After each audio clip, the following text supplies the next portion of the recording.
നമുക്കൊരു little Angel performance കണ്ടാലോ? പിന്നെ ഒരു കൂടുതൽ സമാധാനത്തിനും അതെ, കൂടുതൽ സന്തോഷത്തിനും. ടെൻഷൻ എല്ലാം മറക്കാം. അതെ, മധുവങ്കളിന് ഏറ്റവും കൂടുതൽ ടെൻഷൻ എപ്പോഴാ വരാറ്? അങ്ങനെ ടെൻഷൻ അടിക്കുന്ന ആളാണോ? എനിക്ക് അങ്ങനെ അധികം ടെൻഷൻ ഉണ്ടാവാറില്ല. മനസ്സിനെ ഇങ്ങനെ കൺട്രോൾ ചെയ്ത് സ്റ്റഡി ആയിട്ട് നിർത്താനാണ് മാക്സിമം ശ്രമിക്കാറ്. അതിന് നീ സീക്രട്ട്? അതെ അതെ, ഞങ്ങൾക്കും കൂടെ ഒന്ന് പറഞ്ഞു. എല്ലാം ദൈവത്തിൽ സമർപ്പിക്കുക. That's all. വരുന്നത് വരണോടത്ത് വെച്ച് കാണും. അതാണ് എന്റെ പോളിസി. വിന്യാന്റിക്കോ? എനിക്ക് തീർച്ചയായിട്ടും ടെൻഷൻ ഉണ്ടാവാറുണ്ട്. എന്ത് കാര്യത്തിന് ഏറ്റവും കൂടുതൽ ടെൻഷൻ അടിക്കുന്നത്?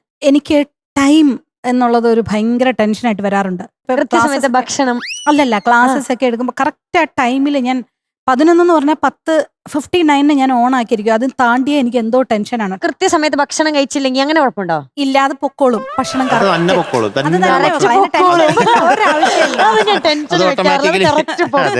എന്തൊക്കെ ടെൻഷൻ ഉണ്ടെങ്കിലും അതിന്റെ കാര്യത്തിൽ ഒരു മുടക്കം വരത്തില്ല. പിന്നെ എന്തെങ്കിലും ടെൻഷൻ അടിക്കാറുണ്ട്? ശരിക്കും മുമ്പേ കയറുമ്പം മൈക്ക് നല്ലതാണോ, ഓഡിയൻസ് നല്ലതാണോ?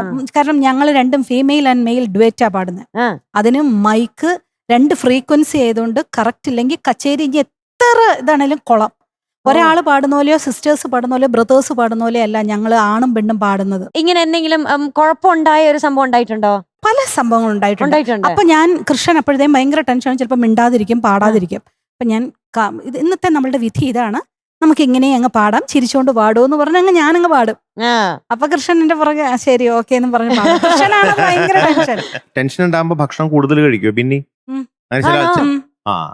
ചില ആളുകൾക്ക് അങ്ങനെയുണ്ട്. ചില ആൾക്കാർ ഭക്ഷണം കഴിക്കില്ല ടെൻഷൻ വരുമ്പോ, ചില ആൾക്കാർ ഭക്ഷണം കഴിച്ചുകൊണ്ടേയിരിക്കും. ഭക്ഷണം കഴിക്കുമ്പോൾ നമ്മളുടെ ഉള്ളിലെ ഹാപ്പി ഹോർമോൺസ് ഡോപാമിനൊക്കെ കൂടും, നന്നായിട്ട് വരും. എന്തായാലും നമ്മൾ ഇത്രയും പറയാൻ കാരണം നമ്മുടെ പ്രേക്ഷകർക്ക് ആർക്കെങ്കിലും എന്തെങ്കിലും ടെൻഷൻ ഉണ്ടെങ്കിൽ ടോപ്പ് സിംഗർ തുടങ്ങുന്ന സമയത്ത് അതൊക്കെ മാറ്റി വെക്കുക. കാരണം ഇപ്പൊ നമ്മുടെ ഒരു ലിറ്റിൽ ഏഞ്ചൽ വരാൻ പോവാണ്. എല്ലാ ടെൻഷനും മാറ്റാനായിട്ട് നമ്മുടെ തപ്സി കുട്ടിയാണ് എത്തുന്നത്. So let's welcome Taapsee on stage. അയ്യോ, പറന്നു വരുന്നു. മയിലോ? അതെ, ഒന്ന് മീനൂട്ടി ചേച്ചി ചുറ്റി ഒന്ന് പറന്നിങ്ങനെ പോയി. ഒന്ന് പറഞ്ഞേ നോക്കട്ടെ, പറക്കാൻ പറ്റുമോ നോക്കട്ടെ.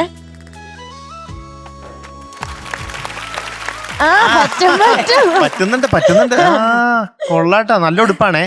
ഷൂസ് ഒക്കെ നോക്കേ. ചേച്ചിയും കുഞ്ഞും എങ്ങനെ മാച്ചിങ്? ബ്ലാക്ക്.